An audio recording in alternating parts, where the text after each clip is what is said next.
Welcome into WagerTalk TV. I am Drew Martin, joined by Steve Merrill and Kevin Dolan of WagerTalk.com. We are talking a big-time matchup. Week 1 college football. That's the Oregon Ducks and the Georgia Bulldogs. 3:30 Eastern in Atlanta, the state of Georgia. However, not in Athens, Georgia. Steve, coming to you first. We're seeing the Georgia Bulldogs, defending national champions, -17, as high as -17 in the hook as the favorite, 53 being the total. You liking anything in the ATL on Saturday, Steve?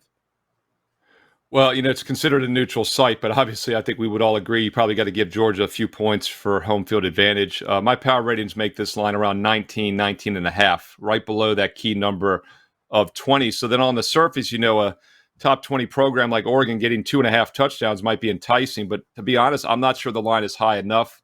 Don't forget, I'll be doing a top 25 video this weekend here on WagerTalk TV. We'll talk more about this game in depth, along with the other big matchups. But yeah, right now my power ratings have Georgia about a 19.5 point favorite. So I do think there's a little bit of line value with Georgia at 17 or less, which is a very key number. The big line, a couple big things in this game. First of all, the new Oregon head coach, of course, was the Georgia defensive coordinator last year. Two ways to look at this. They're familiar with him, but he's obviously very familiar with the Georgia roster. Although Georgia lost double-digit players to the NFL. So they lost like half their lineup to the NFL last year. But once again, we talked about this when Kevin and I did the Notre Dame-Ohio State preview video for this week, that, there's certain programs that just reload. There's maybe only 5 or so in the country.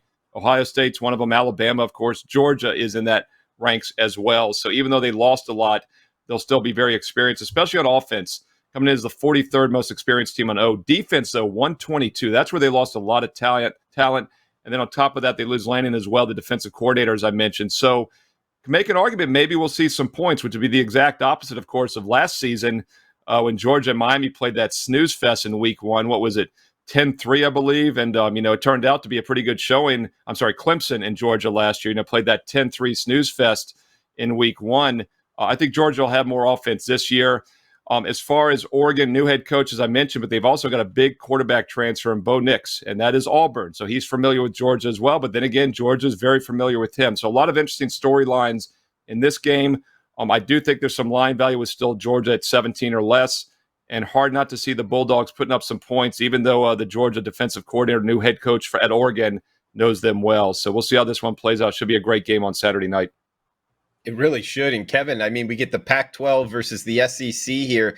And Steve brought up, Bo Nix making the change. He also, the new offensive coordinator, Kenny Dillingham, was 2019 Auburn's offensive coordinator. So kind of knowing the system as well. A lot of kind of trickiness to this handicap. What are you thinking, Ducks and Bulldogs Saturday, Kevin?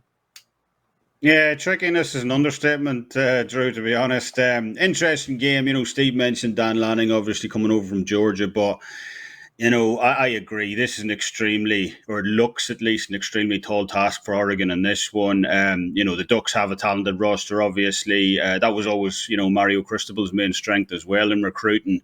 But, it's dwarfed by Georgia's roster strength here. 13 returning starters for Georgia. We got some key contributors as well from last year, Bennett, Bowers, McConkey, Mitchell, and so on. So this team is absolutely loaded right now. And we could argue that's just not the case over on the Oregon side of the ball. The Ducks are definitely a talented team, as we said, but there's just so much up in the air right now in terms of, you mentioned Bo Nix, who's exactly starting a quarterback. We've got so many new faces and transfers on the offensive side of the ball for Oregon as well. They may just look to opt to run the ball early in this one with so many new pieces. Try and find the groove early. Something they were very effective at doing last year, actually. Oregon averaged 202.4 rushing yards per game last season. That was top 25 in the country. So an early ground game here might try and, allow them to build up some cohesion, some confidence. But again, running against a team who allowed just 5.5 rushing first downs per game last season in the SEC as well, probably not ideal. So there's really no right answer here for Oregon. I think the Ducks, even with Lannon and George, are really up against it here. And I don't see this Ducks defense being able to slow, Stetson Bennett and the rest of this Bulldogs offense down. So I agree with Steve, slightly into Georgia on the side.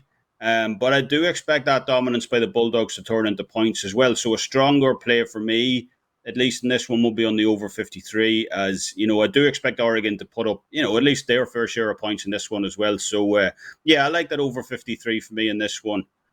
between the Ducks and the Dogs in Atlanta.